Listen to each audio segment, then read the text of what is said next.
मोमोली तयार भयो मोमो पकाउने भाँडो है ल हेर्नु साथीहरु यी खुट्टा अर्गानिक भाँडो है मोमो पकाउने अर्गानिक भाँडो हो यो यी हेर्नु यी यसरी पल पारेको छ यता खुट्टा छ है यो खुट्टा नहालिन् त पानीमा डुब्छ हैन पानी डुब्यो भने बिग्रिन्छ त्यही भएर खुट्टा राखेको अब मैले मोमो पकाउने सुरु है यी ल हेर्नु पानीको भाँडो भाँडो बस्यो अब यो भाँडो बस्यो हैन अब भाँडामाथि ए मोमो पकाउने भाँडो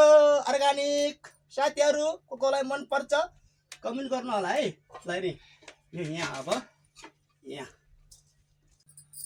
ल साथीहरु अब मोमो बनाउने सुरु है पानी गरम भइसक्यो पाकिसक्यो है टक्क यसरी भर्ने बन्छ नि मोमो है साथीहरु है हेर्नु ल हेर ल मोमो बन्यो है ल साथीहरु हेर्नु त कस्तो छ कमेन्ट गर्न चाहिँ नछुटाउनु होला साथीहरु है शेयर पनि गरिदिनु होला टक्क है बन्यो नि भाँडामा ल ल